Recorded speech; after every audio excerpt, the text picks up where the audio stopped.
యేసు ప్రభు ఈ లోకానికి వచ్చి సత్యమే బోధించడానికి వచ్చే సత్యం బోధించడానికి కోసం అంటే ఉన్నది ఉన్నట్లుగా ఆయన ప్రకటించడానికి వచ్చాడు. అంతేగాని ఆయన ఇక్కడ ఆస్తులు సంపాదించాలి అని ఏదో ఒక విషయాన్ని కాదు. భూమి ఒకటే, దాన్ని సృష్టించిన దేవుడు ఒకడే. అది యేసు ప్రభు. మరి ఎన్నో వేల వేల దేవుళ్ళు, కోట్ల కోట్ల దేవుళ్ళు అనేవి ఉన్నాయి. యేసు ప్రభు కూడా నేను దేవుడిని అంటున్నాడు. అయితే యేసుప్రభు చెప్పింది ఏంటంటే, అందరూ ఏ దేవుడినా ఏమనేవారు కాదు, ఎటు మొక్కుతాడు మొక్కండి అన్నాడు. ఎందుకంటే అది ఒక వ్యాపారం లాగా. యేసుప్రభు అయితే మాత్రం నేనే సత్యం, నేనే మార్గం, నేనే జీవం, నా ద్వారా తప్ప ఎవరునూ పరలోకానికి రారు అని చెప్పేశాడు. అంటే క్లియర్గా చెప్పేశాడు, నేనే సత్యం, నేను నిజమైన దేవుడిని అనేశాడు. అయితే ఇది ఎంతవరకు మరి కొంతమంది ఉన్నారు, చాలామంది, వాళ్ళందరూ దేని గురించి బ్రతికారు, ప్రభు దేని గురించి బ్రతికారు, ప్రభు దేని గురించి వచ్చాడు, వాళ్ళందరూ ఈ లోకంలో ఈ దేని గురించి వచ్చారు. ఎంతోమంది దేవుళ్ళు వాళ్ళు మానవుల్లాగే పెళ్లి చేసుకోవడం, పిల్లలు కనడం, అలాగే ఆస్తులు సంపాదించడం, ఆస్తుల గురించి వాతలను చంపడం, వీడు చచ్చిపోవడం, పేరు ప్రతిష్ఠ కోసం అలెగ్జాండర్ దేశాలన్నింటిలో కూడా నేను గొప్ప రాజును అవుతాను, అది అవుతాను, ఇది అవుతానని ఆయన ఎన్నో విధాలుగాను నేను గొప్ప దేవుడి కన్నా పెద్ద పేరు అయిన అవ్వాలని, దేశాలని నా గ్రిప్లో ఉండాలని అనుకునేవాడు. అలాగే ఎక్కడికి వెళ్ళినా గెలుపు అయిందే, ప్రపంచమంతా నా చేతికి రావాలనుకున్నాడు, ఆయనకి గెలుపు రావాలని. అయితే లాస్ట్కి ఆయన ఏది సాధించలేకపోయాడు, ఎక్కడికెక్కడ వ్యతిరేకమైపోయింది. లాస్ట్కి ఆయన ఒక మాట చెప్పాడు, నేను చనిపోయినప్పుడు నా చేతులు బయటికి పెట్టి నా శవాన్ని మీరు తీసుకువెళ్ళండి అన్నాడు. అదేంటి ఎలాగన్నాడు నేను ఏంటని జనాలకు అర్థం కాలేదు. చనిపోయినప్పుడు చేతులు బయటకు ఉంచి అలాగా శవాన్ని తీసుకెళ్ళమన్నాడు. అంటే దాని అర్థం ఏంటంటే, మనం ఒట్టి చేతులతోనే పుట్టాం, అలాగే ఒట్టి చేతులతోనే పోతాం. అందుకని మనం ఏమి అది జయించాలి, ఇది జయించాలి, అందరికీ గొప్ప పేరు అయిపోయి అనుకుంటాం, కానీ అది జరిగేది కాదు. కానీ జరిగినా అర్థం, మనం ఎంత సంపాదించినా చనిపోయినప్పుడు తీసుకెళ్ళేది ఏం లేదు, ఉట్టి చేతులే అవి ఖాళీ చేతులతో వస్తున్నాం, ఖాళీ చేతులతోనే పోతున్నాం అని అలెగ్జాండర్ చెప్పారు. అంత గొప్ప దేశాల గురించి యుద్ధం చేసేవాడు. ఈ రోజుల్లో కొన్ని చిన్న దేశాలు కదా, చిన్న ఇది కదా అని చాలా తక్కువ చూసిగా చేసేవాళ్ళు ఉన్నారు. ఇప్పుడు పాండవులు 5, కౌరవులు 100. యుద్ధంలో గెలిచిన వాళ్ళు పాండవులే, 5 ఉన్న వాళ్ళే. ఇలాగా పవర్ఫుల్ కావాలి. కొంతమంది 100 ఉన్నారా, పెద్ద కుటుంబాలు ఉన్నాం మేము, ఈ ఊర్లో ఉన్న వాళ్ళే ఒక్కసారి మన దగ్గర భయపడతారు అనుకుంటారు చాలామంది. కాదు, అది ఏంటంటే ఎప్పుడూ కూడా 100 మంది ఉన్నాం, 50 మంది ఉన్నాం అనేసి అనుకోకూడదు, ఏది లేదు. ఇప్పుడు ఒక ఇరాన్ ఉన్నది, ఇరాన్ మీదకి ఎన్ని రకాలుగా ఒక ప్రెసిడెంట్ని ఆయన అందులో పెద్దను చంపేయడం వల్ల వాళ్ళకు కోపం వచ్చింది. వాళ్ళకున్న సత్తా వాళ్ళకుంది. వాళ్ళు ఇప్పుడు అన్ని దేశాలు, అమెరికా దేశాలు, అన్ని దేశాలు చుట్టుముట్టి అన్నింటిలో కూడా వాళ్ళు బాంబులు, వాళ్ళ తాలూకు ఆయుధాలు చాలా బలమైనవి కూడా. వాళ్ళు అన్ని ముస్లిమ్స్ కంట్రీ, అసలు వాళ్ళు తెలివి, వాళ్ళకున్న ఇది వేరే ఉంటుంది. ఎందుకంటే దేవుడు ఆశీర్వాదమైన అల్లా తనకి ఏరియా అది. మరి అక్కడ వీళ్ళు వాళ్ళకి క్రమశిక్షణ, ఒక పద్ధతి, ఒక మాట అన్నీ ఉంటాయి వాళ్ళకి. వాళ్ళు గెలిపో వాళ్ళది. ఇప్పుడు కూడాను వాళ్ళ దగ్గర ఎన్నో దేశాలు దేశం అంతటినీ ఉడికించేసారు. ఇప్పుడు గ్యాస్ లేదు అందరికీ, నా అబద్ధం కాదు కదా, కంటికి కనబడుతుంది. అందరినీ ఇబ్బంది పడిపోయారు. ఇప్పుడు అన్ని రేట్లు పెరిగిపోతారు. దేశాలు అన్నింటికి కూడాను చిన్న దేశం, మన 130 కోట్ల జనాలు మంది అయితే వాళ్ళది 1 కోటి జనాలు ఉంటారు. ఇజ్రాయేల్ 1 కోటి జనాలే.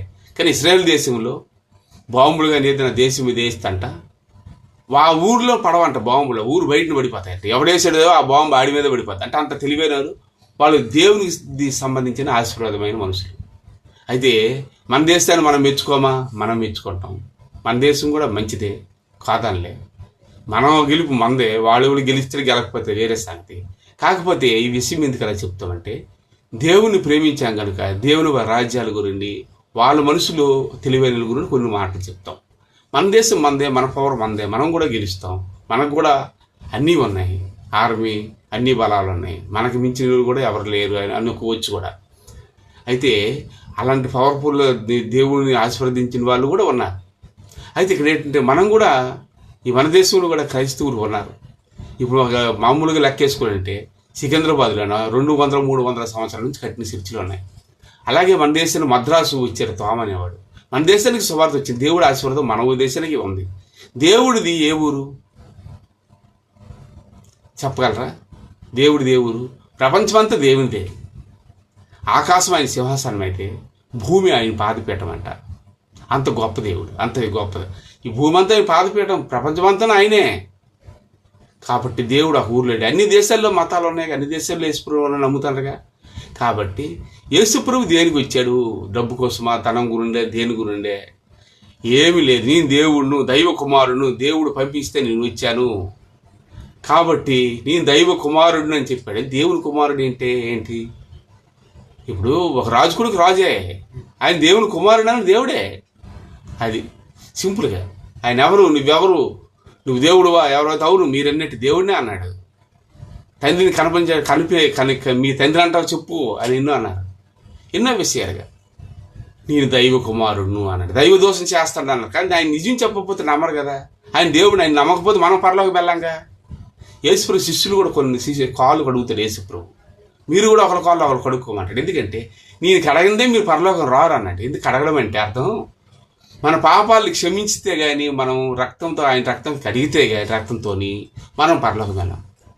ఆయన మనని కడుగుతాడు శుద్ధీకరంగా. అయితే యేసుప్రభు దేనికి వచ్చాడంటే మనం రక్షించుకోవాలి. యేసు అనగా రక్షకుడు. దేన్ని రక్షించడానికి? మనకు తిండి ఉన్నది అన్నీ ఉన్నాయి కదా, ఇంకేంటి అనుకోవచ్చు. ఆత్మ రక్షించడానికి ఆత్మరక్షకుడు యేసుప్రభు. ప్రపంచంలో ఆయన దేవుడు. ఆయన దేన్ని దూషించలేదు, అల్లాని దూషించలేదు, దేన్ని దూషించలేదు. నేను పరిశుద్ధునై ఉన్నాను, మీరు పరిశుద్ధులు కమ్మును అన్నాడు. మరి అల్లాని ప్రార్థించిన వరకు పరిశుద్ధంగా ఉంటారు. సినిమా పాటలు కానీ ఏం వినారు వాళ్ళు అసలుకి. ఒక ఫ్రైడే మాత్రం అలాగని కాపురాలు చేయరు, వాళ్ళ జీవితం నడపరు, ఏది లేదని కూడా ఏం కాదు. ఆ ప్రార్థన టైం ఇప్పుడు రంజాన్ వస్తుంది, ఉపవాసం చేస్తారు. రోజు తినొద్దని దేవుడు చెప్పలేదుగా. అలాగే క్రైస్తవులు కూడా ఫ్యామిలీలతో సరదాగా సంతోషంగా ఉండమని దేవుడు ఎక్కడైనా చెప్పాడా? సంతోషంగా ఉండొచ్చు, సంతోషంగా ఉండొచ్చు, అన్నీ 24 గంటలు అలాగే దేవుళ్ళలో ఉండాలి. నన్ను అంటికి ఉండి మీరు ఉండండి, ద్రాక్షవల్లని నేను తీగులు మీరు అన్నాడు. కానీ మీ జీవితాలు, మీ కాపురాలు మీరు చేసుకోండి, మీరు హ్యాపీగా ఉండండి. అంటే మీ భార్య భర్తలు విడిపోండి, కలవద్దని. భార్యలారా మీ భర్తలు ప్రేమించమన్నాడు, భర్తలారా భార్యలు ప్రేమించమన్నాడు. ఒకవేళ భార్య భర్తలు విడిపోయినా, అక్ర సంబంధం వల్ల విడిపోయిన వాళ్ళైతే మళ్ళీ పెళ్లి చేసుకోవచ్చు అని చెప్పాడు. తప్పుడు ఒకరి విషయంలో విడిపోయినప్పుడు మళ్ళీ పెళ్లి చేసుకోవాలి లీగలు చెప్పాడు. అది అంతేగాని భార్యలు వదిలిసి మరి పెళ్లి చేసుకుని చెప్పలేదు. మీరు సంతోషంతో ఉండమని చెప్పాడు, ఆనందం పొందమని చెప్పాడు అందరిలాగా. అయితే ఏంటంటే దేవుణ్ణి ఎక్కువగా మీరు ప్రేమలో నడవండి, నన్ను అంటు కలిపి మీరు జీవించండి. నాతో పాటు ఏలియా లేడా?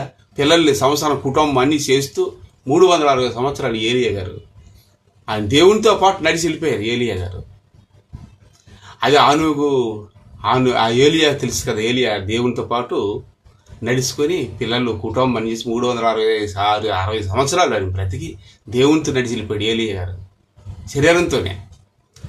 పిల్లలు కనలేదా, సంవత్సరాలు చేయలేదా, పెళ్ళిళ్ళు అవ్వలేదా, అన్నీ మనలాగా మనుషుల్లాగా అందరిలా జరిగాయి. మనం అన్నీ వదిలేసి పెళ్ళిళ్ళు మానేసి నా వెనకలు వచ్చేయండి, మీకు పాట వద్దు, ఆట వద్దు, ఏమి వద్దు, వచ్చాను నేను ఎక్కడ బైబిల్లో ఉందా? నువ్వు ఆట ఆడొద్దు, పాటలు పాడొద్దు, నువ్వు సంతోషంగా ఉండొద్దు అని. ఎక్కడ సంతోషంతోనే మీరు ఉండండి, మీ ఫ్యామిలీతో మీరు ఉండండి అని. అక్ర సంబంధాలు కానీ అలాంటివి ఏమి వద్దన్నాడు. అక్కడ అక్ర సంబంధాలు విడిపోతే మళ్ళీ మీరు పెళ్లి చేసుకోవచ్చు. వ్యభిచార సంబంధం విషయంలో విడిపోతే మీరు మళ్ళీ మ్యారేజ్ చేసుకోవచ్చని అపొస్తలుడైన పౌలు వీళ్ళందరూ చెప్పడం మనకి. కాబట్టి యేసుప్రభు చెప్తుంది ఏంటంటే నేనే సత్యం, నేనే మార్గం, ఖచ్చితంగా నేను దేవుడిని అని చెప్పాడు. ఎవరు నమ్మకపోని. అలాగే నమ్మిన వాళ్ళు కూడా చాలామంది ఆరోగ్యంగా ఉన్నవాళ్ళు, ఆ పిల్లలుగా లేని వాళ్ళు పిల్లలు ఎంతోమంది హ్యాపీగా ఉన్నారు. ప్రభువు నమ్మని. ఎందుకు? పరలోకం అయింది, పరదేశం, పరలోకం మనం వెళ్ళాలంటే యేసుప్రభు తప్పనిసరిగా వెళ్ళాలి. ఆయనే నీ దేవుడిని ఖచ్చితంగా చెప్పేశాడు, భయపడలేదు. ఆయన సమాధి చేసి ఎన్ని చేసినా మళ్ళీ 3వ రోజులు లేస్తే మళ్ళీ లేచిపోయాడు. అబద్ధం మాటలేదు, ఏం లేదు. ఆయన గెలిచి ఉన్నాడు. ఆయన జయించినవాడు. అలాగే జయించినవాడు ఏ ఒక్క మనిషి కూడా లేడు, ఎవడు కూడా అంతటి కాదు. ఏదో దేవుడు అని అన్నారు తుమ్ముకే మంత్రం లాగా, అప్పటికప్పుడే పోయారు వాళ్ళు. ఎవరో ఏంటి అడ్రస్ లేదు. కానీ ప్రపంచం అంతా ఈరోజు యేసుప్రభు అంటే నమ్ముతారు, గుడ్ ఫ్రైడే చేస్తారు ప్రపంచం వరల్డ్లోనే. కాబట్టి ఆయన దేవుడే. థ్యాంక్ యూ, అందరికీ షేర్ చేయండి. Thank you.